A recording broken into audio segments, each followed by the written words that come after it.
How do you stop self-criticizing yourself?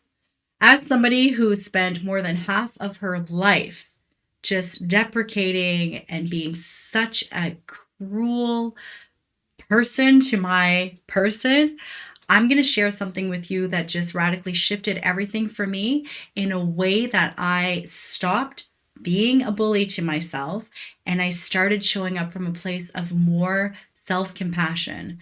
So, how to go from self criticism to self compassion, because there is a gap. And so I'm going to share all this today with you. However, before we get into the content, I'm going to ask you a huge favor. If you could just make sure you're subscribed. When you subscribe to this channel and you hit the notification bell, you will know when I drop new content, and I will know that you're into this kind of content, because the goal is to reach as many of us as possible, because I know that I'm not the only one that's living this, and I know you're not the only one that's living this. And together as a community, we can help inspire and empower each other to remember who we be. All right, let's get into it. So before I share my tool with self-criticism that really just shifted everything for me, I want to talk to you about a study that I heard about that really just got my wheels in my mind thinking and really just questioning the habit that I had about beating myself up, because literally it's a habit. It's like you weren't born hating yourself, right? That, like, I'm going to say this again. You were not born hating yourself. This was taught, right? We were taught, it's been conditioned onto us. And so that little inner voice inside of you, it's not necessarily you speaking to you. And how I'm going to tell you this is this. Anytime you try to go do anything, if you hear, you can't do it, it's too hard, you're going to fail, that is for sure not you speaking to you. That is another version of you that has imprinted something else. So I'm going to say it's not you, because when it's your highest self speaking to you, you speak in I. You speak in, I can do this. I'm doing this. I can do this. You're speaking to I versus you can't, right? And so let's just differentiate that. But I want to get into the study. So there was a study that was conducted several years ago. I actually tried to find the exact study and I couldn't find it. So if you find it, let me know in the comments below. But what they wanted to do, scientists wanted to figure out if self-criticism is actually a motivating factor to helping people change their habits and their patterns and change their lives. And so what they did is they in the study, they said that they were going to be needing participants to do a taste test for candies, because they were trying to decide which candies would be the best to market. And so what they did is the study was presented to people who diet. I'm going to say more than half of the people in that study were most likely women, because 98% of us are constantly dieting, but I'll make a video on that another day, because you cannot be a professional dieter, but I will make another video on that another day. And so what they did is they took participants who were dieting, okay? And they separated them into two groups. Now, what they did is each group were being placed in a room. And in this room, they were presented with a donut. I don't know if it was like a chocolate and a glazed donut. They were offered an option: choose this one or this one. And you need to drink a tall glass of water, and you have 4 minutes to do it. So group A goes into this room, and remember, they are there because they think they're doing taste testing for candies, right?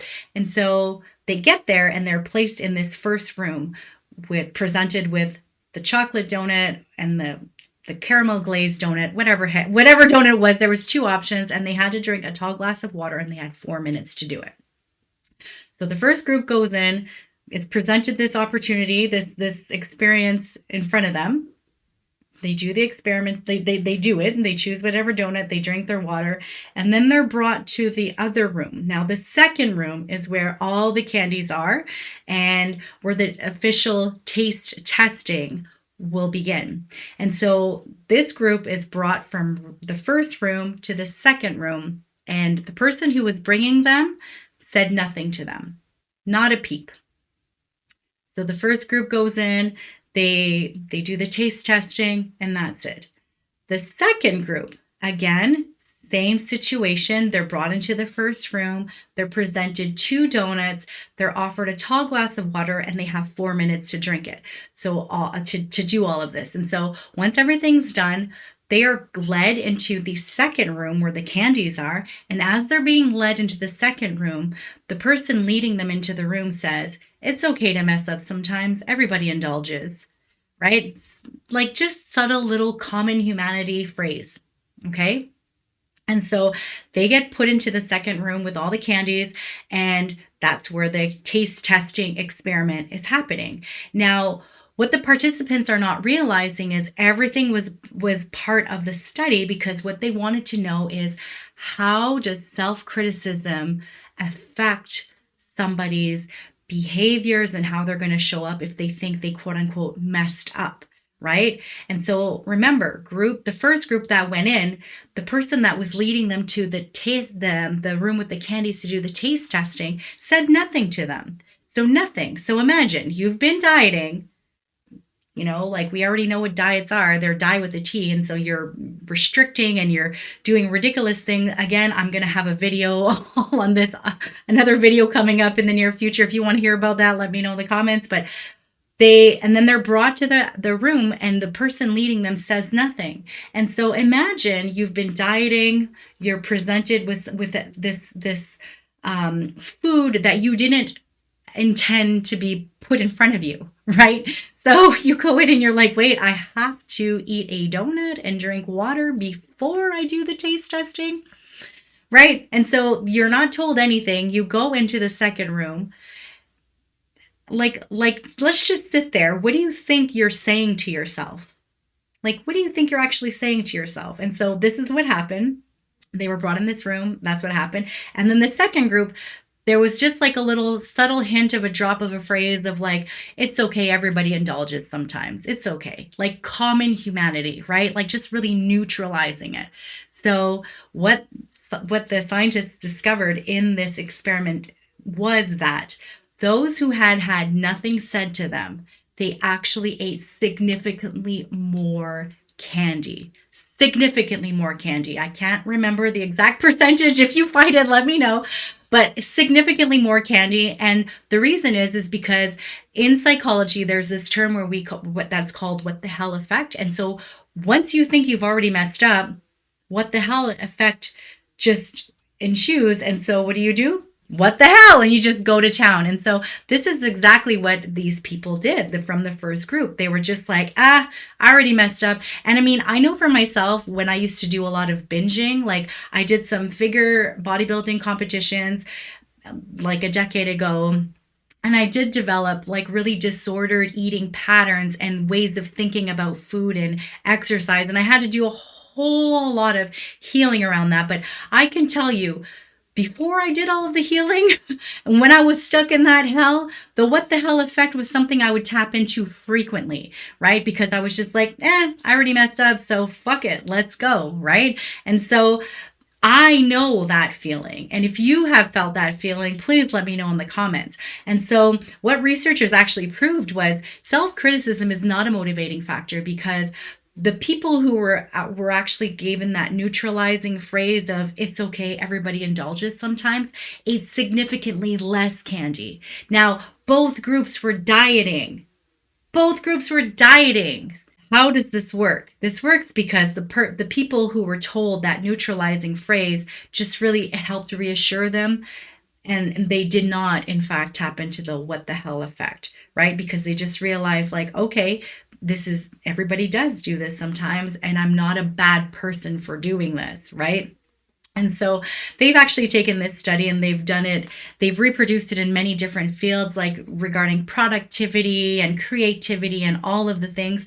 So they were able to really just determine and to prove essentially like self-criticism is not a motivating factor. It does not help in anything. And so for myself, when I heard about that study, it just really helped me understand why am I beating myself up? Why am I comparing my shitty, circumstances or the perceived shitty circumstances to somebody's highlighted, curated reel of life, right? Why am I comparing this one chapter to somebody else's chapter? And I had to do a lot of healing around that. And what I found really just radically shifted everything for me is one day when I was going through like organizing an old closet, I found, and I'm going to really encourage you to do this, I found a picture of younger me. Look how cute she is. And so when I found this picture, I had a moment of just like sitting and being like, oh my gosh, like, I mean, like, look at her. um, I had a moment, and it still gets me really teary eyed because I am essentially beating up this younger version of me. Like, I don't know where you are in your personal development journey, but if you found my page, you're in the right place. But essentially you need to understand that you still have this inner child living within you. And every time you beat yourself up, you are essentially beating up this little version of you. And what I did to really just stop being so hard on myself and criticizing myself and berating myself and just beating myself down is I took this picture and I placed it on a mirror where I could see her every single day. And any time that I felt like I was in that pattern, because again, it's a pattern, like you're just repeating a pattern. Anytime I would consciously catch myself in the pattern, instead of saying, oh my God, I'm doing it again, what the hell's wrong with me? I would say, oh my gosh, I'm here again. And I would go look at this picture of myself. And I would really just sit with it. And I would really just sit with these thoughts. And another tool that I like to really tap into was I was doing Byron Katie's The Work. And so this looks like really just asking yourself 3 important questions. Number 1, is this true? So anytime I would catch myself like beating myself up, saying things like horrible things. I mean, we say the worst things about ourselves that we would never speak out loud to another human being, right? We wouldn't do that. Somebody who loves themselves deeply will never go out and do that to another human being. And so we have to build this connection back towards ourselves because we weren't born hating ourselves, right? We were taught. And so to do this mending and this healing, I would ask myself, like, is this true? And then the second question is this absolutely true? So sometimes it feels like it's true, but is it absolutely true? Meaning, can I prove this in a court of law? No, you can't. Right? And then the third question is, who would I be without this thought? And so I would do this process looking at this photo of me. And just, this is how I really came to the point of stopping beating myself up. Once I applied this process, everything shifted for me. And I'm going to say I kept this picture up on my mirror for a good year.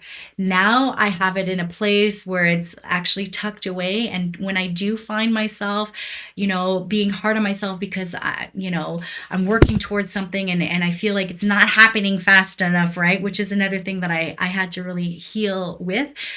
Took this process. And so this is something that I've taught my clients. This is something that I'm teaching my children. And I've shared with my friends, but now I'm sharing with you. And so if you are somebody who, just like I was, finds yourself berating yourself, beating yourself up, like being excessively hard and mean to yourself, I'm going to highly encourage you find a photo of yourself, or ask somebody in your family if they have a photo of you, a younger version of you, and to try this process. And to let me know in the comments below how that works out for you. And just know that this is a process of undoing and unlearning. And so it's not an overnight quick fix. As I said, I kept this up for a year, like a whole year, in a mirror that everybody has access to in my house. But it was for my healing purposes, and it truly, truly was something that helped liberate and break that vicious cycle that I had with myself. Because the truth of the matter is, when you start criticizing yourself and berating yourself, all you're doing is your mind cannot tell the difference between reality and fantasy. And so your mind starts to think that this is actually true, and it floods your body with a bunch of cortisol and all those stress hormones, and that is not inner peace. that is inner chaos. And so I would just invite you to try this process and give yourself the time that you need, and to really work towards getting to a space of forgiveness and trusting that every decision you've made up until this point, you've done with the best of the abilities you've had and the tools you've had at your availability, at your disposal, right? It's so easy to look back and say, I would have done it this way and I could have done it this way. And instead, at that moment in that time, what you had available is what you chose. And so, yes, now hindsight 2020, you may make a different decision, but that wasn't available to you at that time. That's not something that you were able to either see, or it wasn't quite available yet. And so learning to make peace with that and learning to forgive those parts of you. And also, this process helped me forgive people who came before me, right? I mean, we all have an inner child, and I honestly believe everybody is doing the best they can with what they have in any given moment. And yes, sometimes, it's easy to look at somebody and be like, why are you doing it like this? I would do it a different way, but they're not you and you're not them. And judgment is rigid. And so self-criticism is constricting. Self-compassion is more open, understanding, and it's liberating. So that's what I have for today. If you enjoyed this video, if you could just let me know by hitting that like button, then I'll know you liked it. And if you want to share it out to anybody else that may also need to hear this video, that would be so great.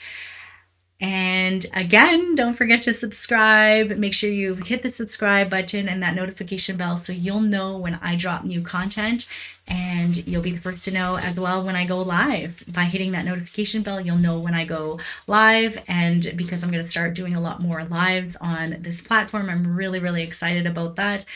And that's what I have for today. So thank you so much for being here. As always, be brave, be bold, be you.